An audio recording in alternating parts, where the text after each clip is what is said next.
Մինչև այսօր ես չեմ հասկանում։ Մի մարդ չի հայտնել, որ ասի չի կարող, մի արեք դա։ Պարոն Քոչարյան, ձեր նախագահության տարիներին Արցախյան հակամարտության կարգավորման գործընթացի վերաբերյալ որ գործոնները եւ փաստաթղթերն են ունեցել առավել ազդեցիկ, ինչու ոչ նաեւ դրական ազդեցություն հօգուտ հայկական կողմի շահերի վրա եւ անձամբ դուք որ փաստաթղթն եք համարում առավել արդյունավետ, թույլ տվեք տվյալ պարագայում առանձնահատուկ նշել, խոսքը գնում է QST եւ Մադրիդյան սկզբունքների մասին, այսինքն եթե համեմատական անցկացնենք այս երկուսի միջեւ։ Իհարկե առանցքային ես կհամարեի QST փաստաթուղթը։ Որտեւ ինքը չի ստորագրվել ըստ էության, բայց վերջնական տեսք ուներ վերջի պահին ուղղակի Հեյդար Ալիևը հրաժարվեց դա ստորագրելուց։ Բայց ինչ տվեց մեզ այդ փաստաթուղթը։ Առաջին անգամ ադրբեջանական կողմը ուղղակի համաձայնվեց, որ Ղարաբաղը կարող է լինել Հայաստանի մաս։ Սա շրջադարձային ինչ որ մի բան էր։ Ես նույնիսկ երբ այդ խոսակցությունը մեր մեջ եղավ, նույնիսկ մի երկու անգամ հարցրեցի, ես ճիշտ եմ հասկանում։ Ինչ դա մեզ տվեց, չստորագրվեց, բայց դրանից հետո նույնիսկ Մադրիդյան սկզբունքները, որը ինքնորոշման իրավունքի լիարժեք ճանաչում էր, արդեն մենք դա ներկայացնում ենք որպես մեր կողմից մեծ զիջում։ Նայեք, մենք ընդամենը 2 տարի առաջ 3 տարի առաջ մենք քննարկում էինք Ղարաբաղը Հայաստանին միացնելու տարբերակ։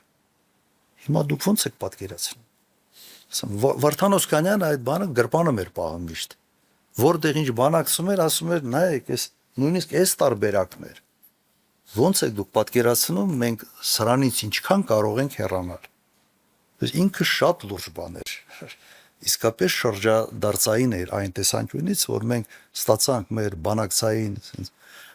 փաստարկների մեջ մի շատ լուրջ փաստարկ եւ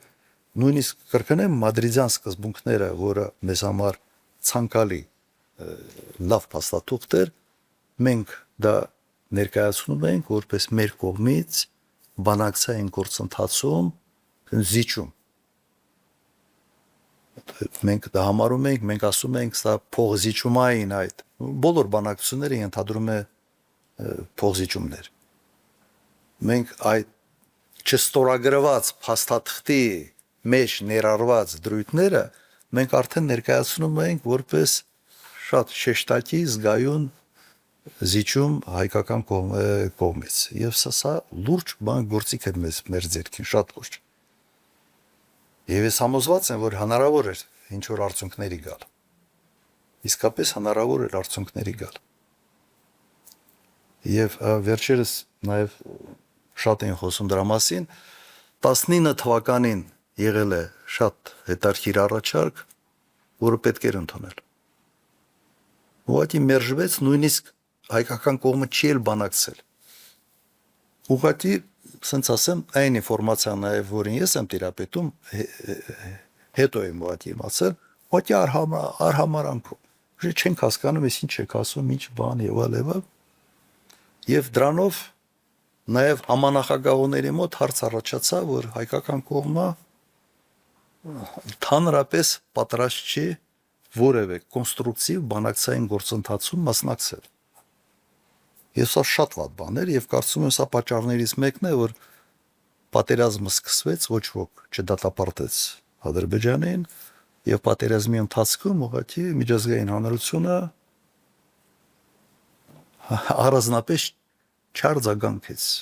որովհետեւ երբ որ բանակցային գործընթացը քո մեղքով, քո նախաձեռնությամբ խաթարվում է, դու նաեւ այդ հետևանքների այսպես պատասխանատվությունը պետք է կրես։ Եվ սա տրամաբանական է։ Հիմա նայեք ինչ է կատարվում Ուկրաինայում։ Զելենսկին բավական կտրուկ քայլեր է անում այս վերջի օրինակ 2 օր առաջ, 1 շաբաթ առաջ եւ Միացյալ Նահանգները, որոնք այսպես ասենք հիմնական այն երկիրն էր, որոնք այս պատերազմի ժամանակ իրենց միջամտությամբ, իրենց օգնությամբ Ուկրաինան դիմանում էր, հիմա այդ երկիրը այնպիսի հայտարարություններ է անում, որ շատ